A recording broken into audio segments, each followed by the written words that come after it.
This is Mike Ricciuto with Physical Therapy Now, I'm Reggie Delaney, owner of Panthro Fitness. and we have the ability, which is great, to work together for comprehensive fitness down on Penn Avenue. And there's a lot of things that we both see about this time of the year that the reason we're doing this video is to inform folks about running. And we both see runners all the time. And running's an interesting sport because anybody can do it, but there are so many ways of getting injured that people aren't aware about until it happens. Absolutely. And it's something that I see, like Mike said, I see oftentimes within the gym. And I'm not against running by any means. I want you to make sure that you understand that that's clear. What I am against is running irresponsibly, shall we say, and Right. not doing the proper things. If you're going to be putting a lot of running miles on your body, expect your body to break down if you don't take the proper precautions. And we're going to talk about in order to keep the machine moved and running properly. Exactly. Now's the time of the year for the Pittsburgh Marathon. It's always a time where, I know Reggie says the same kind of thing, we get a frantic call every year about this time saying, my ankle kills me, my knee hurts, I'm supposed to be running 26.2 this Sunday, and I don't know if I can do it. And it's too late at that point. So we want to prevent that. And talking about the things that will keep you away from that, or at least give you a little bit of insight. I guess we could start off with talking about the common injuries that we see. And the first one that we always tend to see with runners, tight hamstrings, doing a lot of things to the hamstrings to strain them, to make them painful. A lot of runners have tight hamstrings. The flexibility issues come into play. A tight hamstring can happen from many different reasons. Could be a shift in your pelvis, could be low back pain. Most of the time, it's from inflexibility from not stretching. And tell me a little bit about what you see in the clinic, your place. What I see, and when we do our evaluation, and I can tell right away when I have a runner on my hands, a distance runner, because the strides are very short and they're usually not their proper gait. So they're not really getting the full extension, which is causing, like, imagine if I did curls like this constantly for about an hour. All right? So that's what you're doing when you're running on a stride that's too short. And so all of a sudden you're strengthening a tiny part of the muscle, and then all of a sudden things are pulling in the wrong places, and your hip flexors are tight, your hamstrings are tight, your glutes don't seem to fire, and it's because you've been working in that limited range of motion for so long repetitively. So one of the first things I like to work are some range of motion ideas, and we're going to talk about some things that's going to help you to get that range of motion. Definitely. Reggie, hitting on some of those big points, limited range of motion in firing those muscles of the hamstrings in a certain range where it inhibits other motion of other muscles that need to work. So that flexibility component is big. The hamstrings, tight hip flexors, Reggie mentioned, and that will decrease your range of motion of the joint. The joint has a certain mobility range. It'll decrease that. That leads to injury because now you're forcing energy, into places that only have a limited range of motion, and that ends up giving you problems. That's big. So having the flexibility is gigantic. Lack of strength.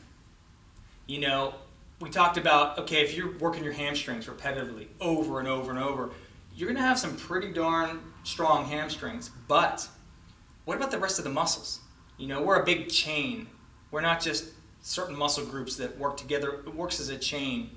If you have weak hamstrings, if you have weak hip flexors, any number along the chain, you can get injured when you go to make a movement that involves the strength of those other muscle groups. I always harp about the pelvis being weak in runners, the abdominal region being very weak in runners. Runners typically tend to have really strong hamstrings, really strong calves. Why? Because they're constantly going forward, constantly moving forward. but the other parts of the body are vital. They have to be strong. You make lots of lateral movements. You make turns. You even do some backwards walking sometimes. These muscles have to be strong. Once again, or some muscles will try and take over, and it'll cause strains, sprains, and that kind of stuff. So, tell me a little bit about, Reggie. Tell me a little bit about what you see when they come in and you're trying to train these folks and what they want to do and what they should be doing.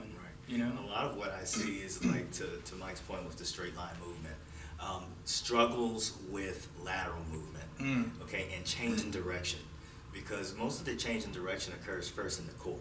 Okay, you have to stabilize with the core first before you change direction. So it starts to become a little troublesome in catching your balance if you're not used to changing directions and you haven't strengthened the muscles properly in order to change directions. So that's what you have, is a lot of times I see people that are doing even lunges, which is still a straight line movement, but there's balance involved, there's core engagement involved. It's a range of motion type movement. So I see that almost immediately with a lot of runners.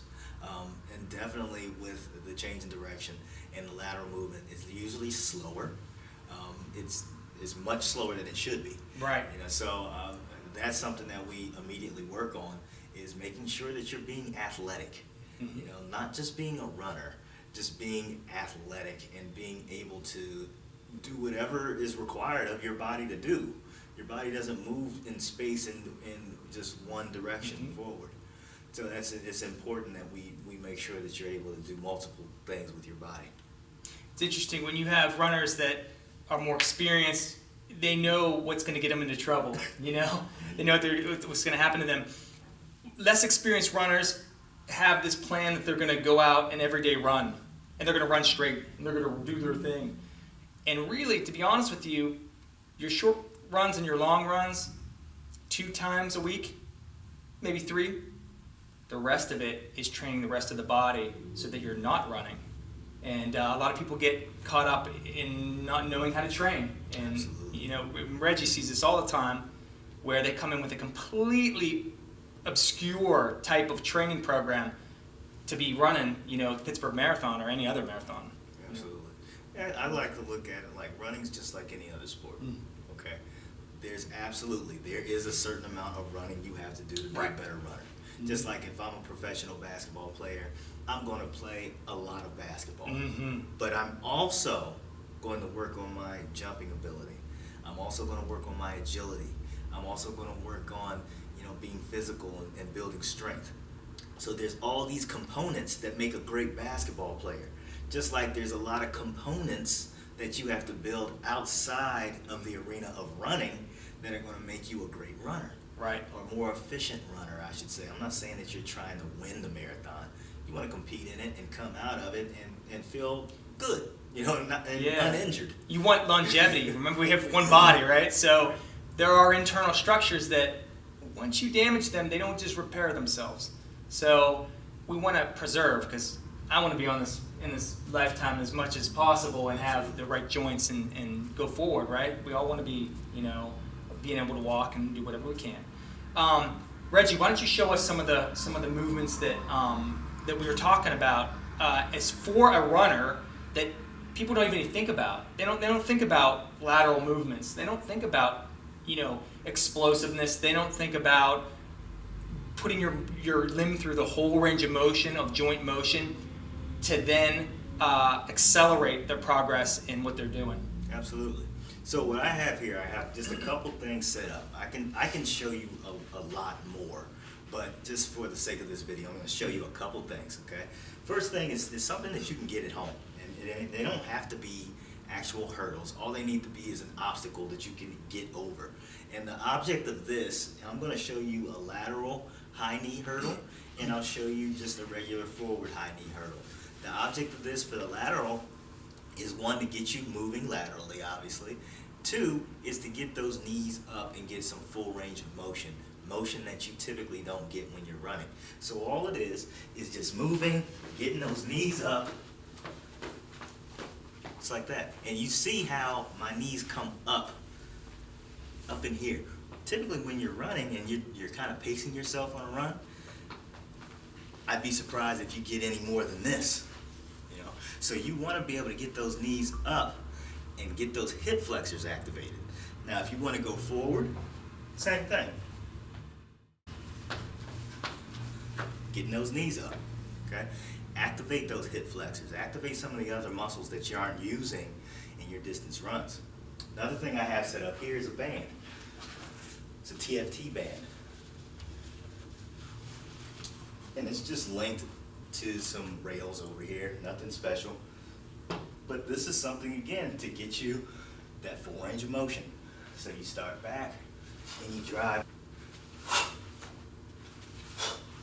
So I'm really driving through. Another one that I can show you just to create some explosiveness. Okay, so I get tension on this band. I come out, boom, I fire through. I'm making my glutes fire. It's almost like I'm about to jump, but I never leave the ground. I'm doing the same type of motion. I'm exploding, using the glutes to explode through the band because it's providing some tension. Excellent. And once again, like Reggie was saying, these are just a few techniques I know used here at our facility here, but they're, depending on who you are, what type of training level you're at, there's a wide range of things that need to be, you know, you have people who are just beginners at things and then experts. So we work with triathletes, but then we'll work with someone who hasn't stepped foot into a sport or just wants to enjoy a walk. So it depends on who you are and what level you're at. But you know, we have so much information on our websites. This is just, you know, we had to get this video out, and there will be more instructional videos too. But we certainly wanted to address a lot of the questions we get every single day. And if you have a question for us, absolutely, you can go to physicaltherapynow@gmail.com. That's my email. Or you can go to train@pantherofitness.com or fill out a form on pantherofitness.com. And we'll hope to see you soon. Thanks.